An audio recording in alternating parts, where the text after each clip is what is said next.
아침 신문 귀로 읽으세요. 김용민의 조간 브리핑. 학교 폭력 예방 앱 스마트 보디가드. 스마트폰 왕따 문자 등 사이버 학교 폭력이 6배 이상 늘었습니다. 학교 폭력은 언제나 욕설, 모욕, 협박과 같은 폭력 문자를 동반합니다. 그런 학교 폭력 문자만을 감지하여 부모님께 알려드립니다. 미리 알면 예방할 수 있습니다. 구글 플레이에서 학교 폭력 예방 전문 어플 스마트 보디가드를 설치하세요. 지금 설치하고 먼저 무료 이용해 보세요. 떠나요 둘이서 모든 것 훌훌 버리고. 안녕하세요, 국민TV 조합원 여러분. 제주 산책입니다. 제주 산책은 국민TV 조합원이자 토종 제주인이 운영하는 여행사로 여러분이 제주 여행을 합리적인 가격에 가실 수 있도록 도와드리고 있습니다. 금액은 얼마지? 믿을 수 있을까? 바가지 씌우지는 않을까 하는 불안들 모두 날려버릴 수 있는 여행사 제주 산책. 국민TV 조합원이자 토종 제주인이 운영하는 제주 산책. 제주도 여행을 가려고 고민 중이라면 검색창에 제주 산책, 제주 산책을 검색해보세요. 네, 김용민 PD의 조간 브리핑입니다. 안녕하십니까? 네, 안녕하십니까? 예. 오늘 처음으로 청취자분들께 전할 조간. 네. 어떤 기사입니까? 조선일보 12면을 보겠습니다. 어제 많은 시민들이 또 도심에 나오셨습니다. 예. 민주노총을 비롯한 주요 단체들이 박근혜 대통령 퇴진을 요구하면서 서울 도심과 전국 곳곳에서 동시다발적인 국민 총파업 집회를 열었습니다. 조선일보가 어떻게 보도를 했느냐 한번 살펴보겠습니다. 예. 뭐 예상대로라면 보도를 안 하는 게 그동안에 좀 관행 아니었습니까? 네, 그렇습니다. 예. 퇴진 요구 이 자체가 뭐 하여튼 권력에게 짐이 될 수 있고 부담이 될 수 있기 때문에 그간 뭐 이런 여러 요구들이 나왔을 때 보수 언론은 일관되게 외면했고 침묵했습니다. 자, 그런데 12면 크게 보도했습니다. 자, 핵심은 이겁니다. 많은 시민은 박근혜 대통령 취임 1주년을 맞았다는 것 말고는 시위를 벌이는 이유를 모르겠다며 짜증스러운 반응을 보였다. 이랬다는 겁니다. 공약 파기, 공공부문의 대거 민영화 시도, 그 밖에 총체적 민주주의 역진, 뭐 시위를 벌이는 이유 대라면 뭐 1시간 동안 얘기할 수도 있을 것 같습니다. 예. 근데 그 이유를 모르겠다는 겁니다. 자, 그 대다수 시민이라는 표현도 썼어요. 대다수 시민이라며 기사에 거론된 인물들은 딱 둘입니다. 68살 김재석 씨인데 대통령 지지율이 50%를 훌쩍 넘는데 국민 총파업이라는 게 말이 되느냐. 25살 여성 강모 씨 회사원이라고 하는데 철도 민영화를 반대한다면서 정권 퇴진까지 요구하는 건 공감할 수 없다. 이렇게 말을 했다는 겁니다. 네, 한 명 더 있군요. 광화문 인근에 직장에 있는 회사원 김모 씨. 서울 이태원동에 사는 36살. 네, 또 예. 카페를 운영하는 권모 씨. 이 두 사람들은 시끄럽다. 뭐 이런 정도였습니다. 예. 서울 시민이 한 1,000만 되는데 네. 예, 대다수 시민의 4명이 거론이 됐군요. 네, 시위에 동의하지 못하겠다라는 이 기사 속에 반응을 보인 시민은 둘이었습니다. 예. 자, 조선일보는 이렇게 보도를 했습니다. 시위대로 미어터진 서울광장. 그럼 이분들은 왜 서울광장에 모였을까요? 예, 그들만의 시위라는 이름으로 오늘 조선일보가 기사화했습니다. 예.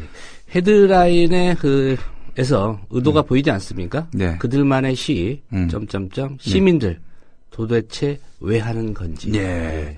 여기서, 이, 파악되는 시민들 최대치는 4명입니다. 예. 예. 자, 기자가 3명이니까 이 3명까지 포함하면 7명이 되겠네요. 예. 자, 미디어 오늘 아침에 배달된, 이런, 배달판을 보면요. 일면에 이런 기사가 있습니다. MBC 보도국 간부 새누리당 홍문종 이름 빼라. 이런 제목입니다. 뭔지 아시겠죠? 아프리카 박물관 노동자 착취 논란. 이걸 MBC가 보도를 했는데요. 이 정작 이사장인 새누리당 홍문종 사무총장의 실명조차 거론하지 않은 것입니다. 자, 알고 봤더니 이게 보도국 간부의 삭제 지시가 있었다는 겁니다. 그러면 어떻게 보도를 했습니까? 뭐 그러니까, 여당의 홍모 사무총장?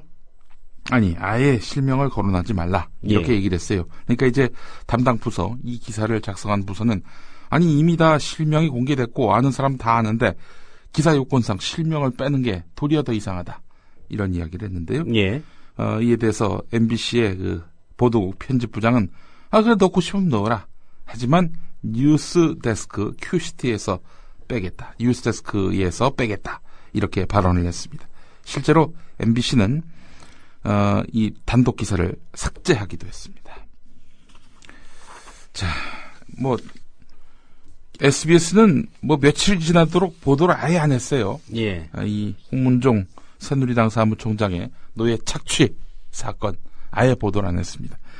MBC 사정을 보니까 보도국 간부가 홍문종 거론하지 말라 이런 지시를 내렸군요. 이런 가운데 안광한 MBC 신임사장, 이 양반은 또 어제 취임하면서 어느 한쪽 편에 서지 말아라 라고 노조를 향해서 엄포를 놓았습니다. 예, 노조를 향해서 어느 한쪽 편에 서지 말라. 예. 이 얘기를 했다는 거죠. 네. 예. 야당 편에 서지 말라 아마 이런 얘기를 하려다가 누락시킨 것 같습니다. 야를 뺐어요. 예. 자, 뭐 사실 지금 지상파 방송 뉴스가 마시간 거야 뭐 어제 오늘의 일은 아닙니다. 사례 하나 더 소개를 해드리면 최근에 그 서울시 공무원 간첩 증거 조작 의혹 사건, 이 사건과 관련해서 여기 핵심이 누굽니까? 국정원 아닙니까? 예. 국정원이 조작에 관여한 거 아니냐? 이게 뭐 거의 사실로 드러나고 있는 흐름인데요. 자, KBS는 지난 21일 메인 뉴스에서 국정원이라는 표현을 쓰지 않았습니다. 유관 정보기관.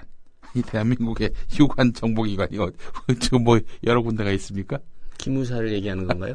기무사도 있을 수 있겠네요. 예. 그러나 거기는 군으로 봐야 되지 않겠습니까? 유관 정보기관. 이러면은 유관 정보기관과 무관 정보기관. 예. 두 곳으로 그렇죠. 무관. 예. 무관이니까 군이면 예. 이런 식으로 이제 유관 정보기관으로 이제 표현하면서 결국 국정원이라는 표현을 쓰지 않았습니다. 리포트 제목은 물론이고 리포트 내용에서도 국정원이라는 단어는 등장하지 않았습니다. 모두가 국정원이라고 말할 때 KBS는 유관기관이라는 표현을 고수한 셈입니다. 오늘의 지상파 방송의 뉴스의 현실이 이러합니다. 예. 이게 별거 아닌 것 같지만 예. 그 수용자 입장에서는 예. 오인을 할 수가 있거든요. 그렇죠. 예. 아니 국정원이면 국정원이라고 했을 텐데 유관 정보기관 어디야? 뭐 국정원 아니겠구만. 예. 이렇게 생각할 수 있다는 거예요. 유관 정보기관의 대선 개입 사건, 예. 댓글 사건 예, 이렇게 그렇습니다. 보도가 될 것 예. 같습니다. 앞으로. 남재준 유관 정보기관장. 예. 이렇게 보면 될 것 같습니다. 어제 그 박근혜 대통령이 경제혁신 3개년 계획을 직접 발표를 했는데 뭐 참 아주 그 다양한 청사진이 제시가 됐습니다. 지금 한 2만 달러대의 국민소득을 4만 달러대로 만들겠다. 뭐 그런 식의 약속도 했고요. 근데 그런 것들에 주목하는 사이에 우리는 디테일을 짚어볼 필요가 있습니다. 악마는 디테일에 있기 때문입니다. 경향신문 3면 기사입니다. 공공성은 있지만 경쟁이 필요한 분야는 기업 분할, 자회사 신설 등을 통해 경쟁 체제를 도입하기로 했다. 이거 뭐 대표적으로 수서발 KTX가 그러하지 않습니까? 예. 철도 노조를 비롯한 시민사회단체는 이 수서발 KTX 자회사 분립은 민영화의 시발점이다 이렇게 보고 있습니다. 기획재정부 관계자는 수서발 KTX와 같은 기업 분할, 자회사 신설 사례를 항만 같은 다른 공공부문에도 적용하는 방안을 검토할 방침이다 이렇게 밝혔습니다. 어제 경제혁신 3개년 계획을 기점으로 해서 이런 본격적인 경쟁체제 도입을 실행에 옮기겠다 이렇게 천명한 겁니다. 여전히 공공부문에 남기 때문에 민영화는 아니다 이렇게 말을 했지만 당장 철도만 하더라도 어떻습니까? 지금 코레일이 가져온 공항철도, 인천공항 가는 철도 이거 이 민간이 지었고 민간이 운영했다가 어마어마한 적자가 나니까 이걸 코레일이 그냥 인수한 거 아닙니까? 예. 어느 정도 좀 제 궤도에 올려놓았어요. 이걸 다시 민간에다 판다는 겁니다. 민간에다 판다는 거예요. 민간에다 파는 게 어떻게 공공에 남는 겁니까? 절대 철도민영화 없다고 했지만 철도민영화는 이렇게 노골적으로 추진이 되고 있는 것입니다. 이런 정부가 경쟁 체제를 도입하겠다, 공공부문에 남겨두겠다 이런 약속 어떻게 믿습니까? 민영화는 가속도를 밟게 될 것으로 보입니다. 어제 대통령의 경제혁신 3개년 계획 발표와 함께 말입니다. 자, 어제 발표 내용들 이런저런 시비는 많습니다만은 어쨌든 좀 많은 고민과 또 연구 속에서 나온 것이냐라고 했을 때 아니다라는 것이 오늘 한국일보 일면 기사입니다. 예. 박근혜 정부 임기 동안 추진될 주요 경제 청사진을 담은 경제혁신 3개년 계획, 이게 발표 당일까지도 확정이 안 돼서 허둥대는 장면이 노출됐다는 겁니다. 자, 심지어 발표 직전에 배포된 자료와 박근혜 대통령의 담화 내용이 엇갈린 것으로 나타났습니다. 또 2개월 전에 부처가 매달려온 정책 상당수는 폐기됐고 이로써 시장에 상당한 혼선이 빚어졌다, 이런 얘기입니다. 예컨대 공무원, 군인, 사학연금 이렇게 3대 직역연금 개혁은 박근혜 대통령이 담화에서 내년에 재정 재계산을 실시해서 개선 방안을 마련하고 관련 법도 개정하겠습니다라고 밝혔는데요. 참고 자료에도 없었던 내용이었습니다. 참고 자료에도 없었다. 이건 대통령이 말씀하시다가 발표를 한 거죠. 예. 자, 양날의 검으로 불리는 주택담보 인정 비율과 총부채 상환 비율은 참고 자료에 합리적 개선 방안 마련이란 애매한 설명과 함께 가계 부채 관리 방안의 하나로 담겼는데요. 박근혜 대통령 담화에서는 빠졌습니다. 담화에서는 말씀 안 하셨으니 자료에 담긴 것만 갖고 이게 대통령의 뜻이다라고 이야기하기 애매한 거 아니겠습니까? 그렇겠네요. 네. 예. 자, 이 코스닥 시장을 거래소에서 분리하는 방안은 요약 보고서에는 들어가 있지만은 참고 자료와 담화에서는 빠져서 혼란을 일으켰습니다. 심지어 금융시장마저 흔들렸는데요.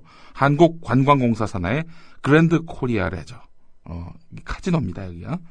이 매각 방안이 담긴 요약 보고서 내용, 이게 언론에 알려지면서 이 회사 주가는 한때 상한가까지 올랐는데요. 하지만 대통령 담화와 참고 자료에는 관련 내용이 사라지면서 주가는 급락했고, 그래서 피해를 본 투자자들도 적지 않은 것으로 추정이 됩니다.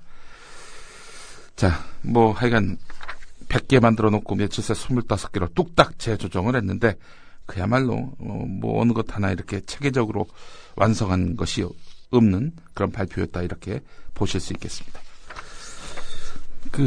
대선 공약 때도 그랬잖아요. 지킬 수 있는 것만 저는 약속하겠습니다라고 했는데, 그러니까 지킬 수 없는 약속만 하셨어요. 대부분의 공약이다.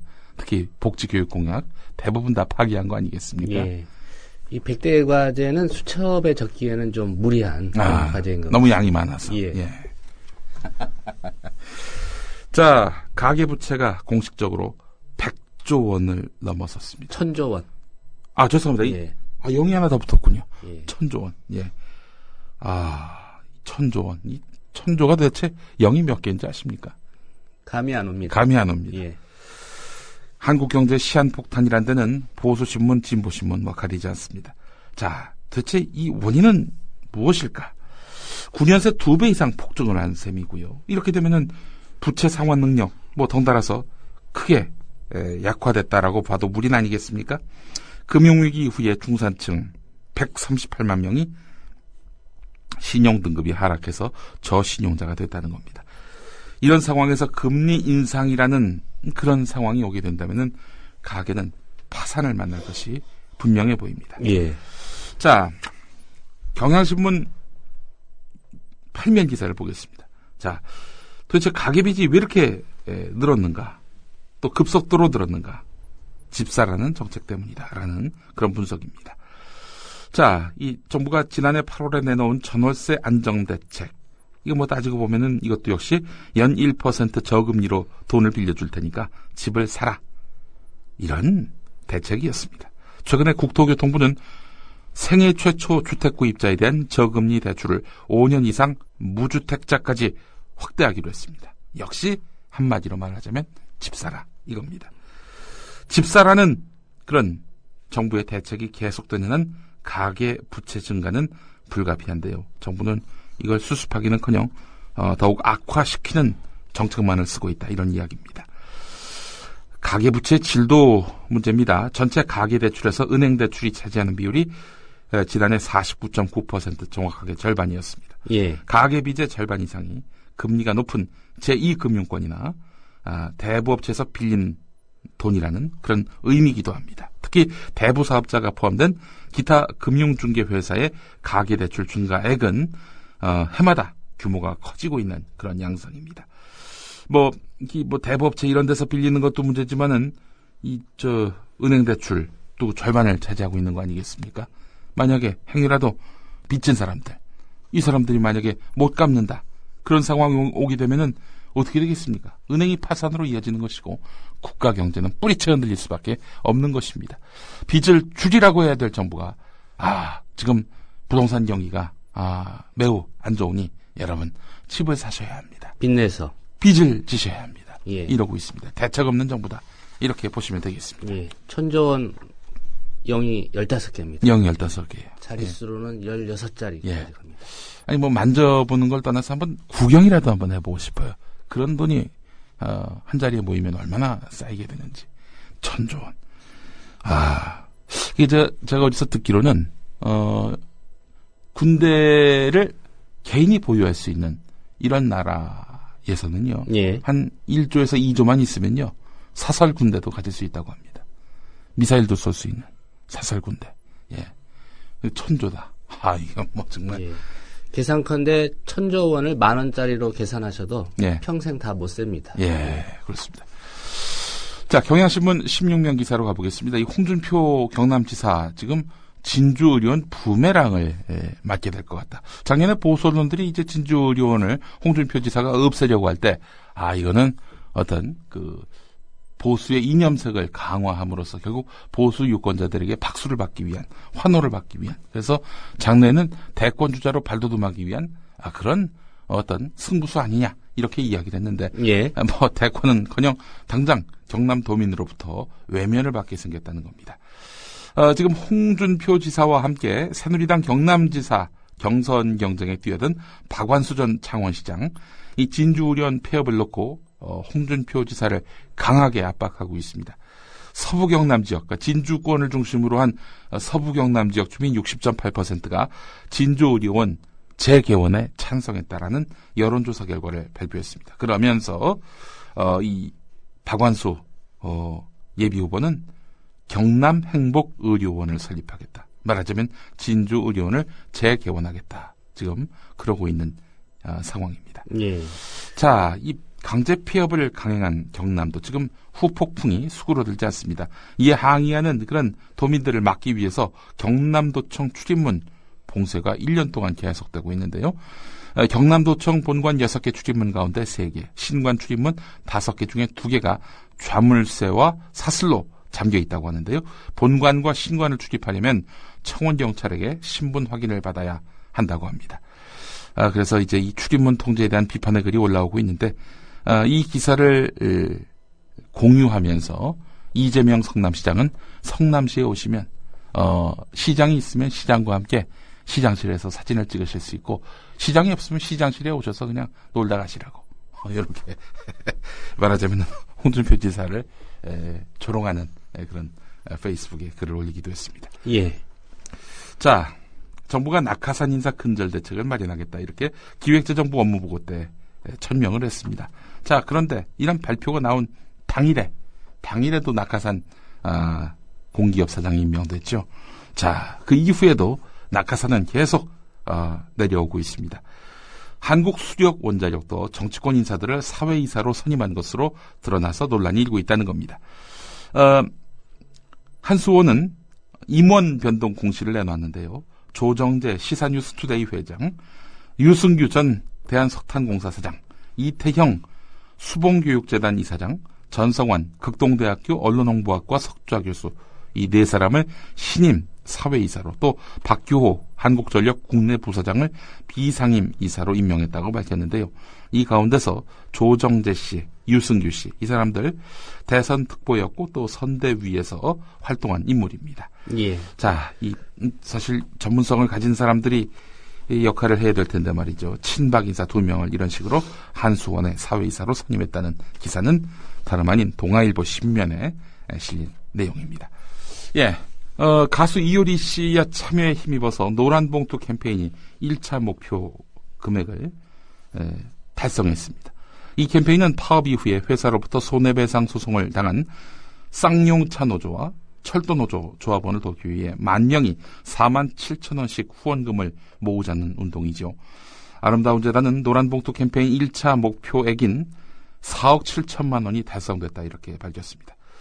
이효리 씨가 현금 47,000원이 담긴 봉투와 손글씨 편지를 아름다운 재단 사무실에 보낸 사실이 알려진 지난 18일 이후에 일주일 만에 9천여 명의 시민이 참여한 결과입니다. 자, 어려운 노동자들을 돕고 싶은 마음을 가진 시민들이 참 많았다는 사실이 확인됐는데 이효리 씨의 편지가 일종의 촉발제가 된 것으로 평가된다 이렇게 한 관계자가 말을 했습니다. 자, 2차 모금에도 이제 들어간다고 하는데요. 2차 모금액은 노동자의 또 노동자 가족의 생계비, 의료비뿐만 아니라 노동자 자녀의 하절기, 교복비 지원 그리고 각종 법률 개선 활동으로까지 범위를 넓힌다고 합니다. 자, 이런 가운데 손배 가압류를 잡자, 손에 손을 잡고 모임이 오늘 오후에 서울시청에서 공식 출범식을 갖고 본격적인 활동에 들어갑니다. 저도 이 손잡고의 일원입니다. 예, 그렇군요. 어제도 말씀드렸지만 저희 미디어 협동조합 임직원들도 이 노란봉투 캠페인에 참여하기로 해서 현재 모금을 하고 있습니다. 예, 벼랑 끝에 내몰린 이런 사회적 약자를 돕기 위해 국가가 존재하고 있는 거 아닙니까? 근데 국가는 이런 탄압의 대열에 함께하고 있을 뿐만 아니라 이런 노동자들을 그야말로 종북 세력으로 내몰면서 짓밟기 1순위 참 이런 사회적 연대가 더욱 빛이 날 수밖에 없습니다. 예, 특별히 청취자 여러분께도 적극적인 참여를 다시 한번 당부드리겠습니다. 네, 김용민 PD 고맙습니다. 예, 감사합니다. 안철수 의원의 새정치연합이 현실과 명분 사이에서 명분을 선택했습니다. 저희는 정치의 근본인 약속과 신뢰를 지키기 위해 이번 지방선거에서 기초단체장과 기초의원에 대한 정당 공천을 하지 않기로 결정했습니다. 그것이 국민의 뜻이라고 생각했습니다.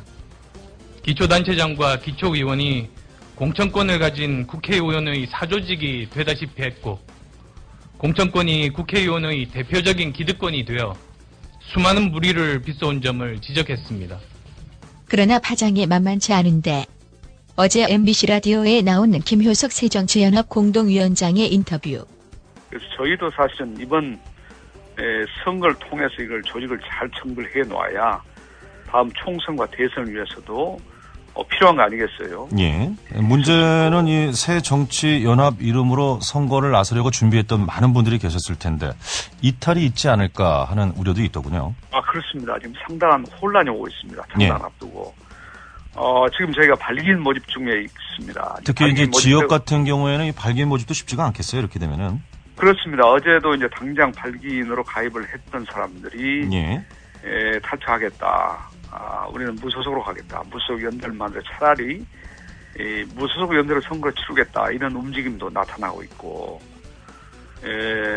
창당에도 상당한 지금 차질이 예상되고 있습니다. 예.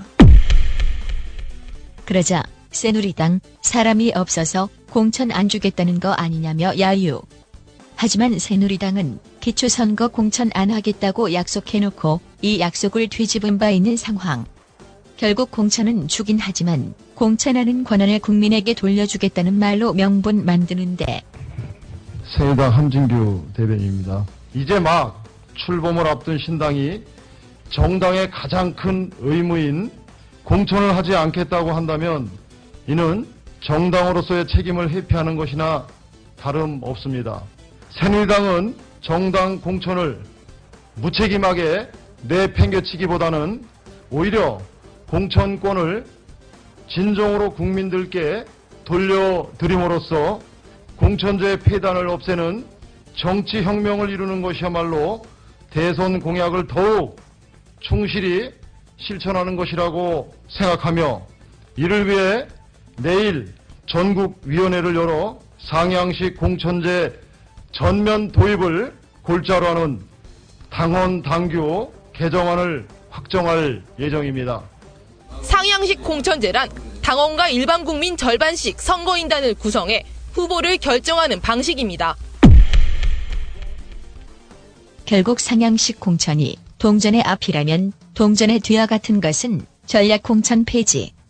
새누리당은 전략 공천 폐지, 즉 당 지도부가 일방적으로 후보를 결정하지 않겠다고 밝혔는데 그 약속 당연히 지켜지겠지? 새누리당은 당초 상향식 공천을 전면 도입하면서 원칙적으로 전략 공천을 없애기로 결정을 한 바 있습니다. 하지만 당 지도부가 제한적이나마 전략 공천을 유지하는 쪽으로 가닥을 잡으면서 혁신 공천 후퇴 논란이 일조짐을 보이고 있습니다. 어랏, 이야기가 달라졌네. 상향식 공천도 하고 전략 공천도 한다고? 황우여 대표님, 어찌된 일입니까? 국민들이 너무 혼잡한 이 후보자들 사이에 어떻게 그럼 과연 가릴 수 있겠냐. 정당이 일체적으로 당의 책임하에서 공천이라는 과정을 통해서 이 후보자를 걸러야 되는 거 아니냐. 아무나 상향식 공천을 받게 되면 국민이 혼란스러워 하실까봐 전략 공천도 하신다는 말씀이군요. 황당하고 우려스럽습니다. 황우려 대표님.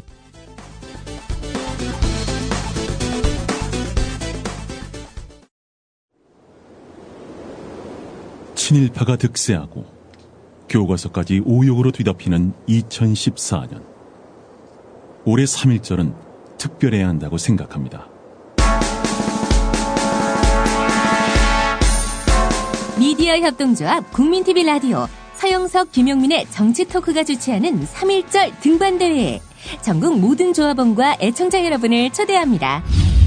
4월 1일 성공적인 TV기국과 국민TV 라디오 개국 1주년을 자축하는 자리. 조합원이 참석 안 하면 누가 참석합니까? 박근혜 대통령? 박지만 씨?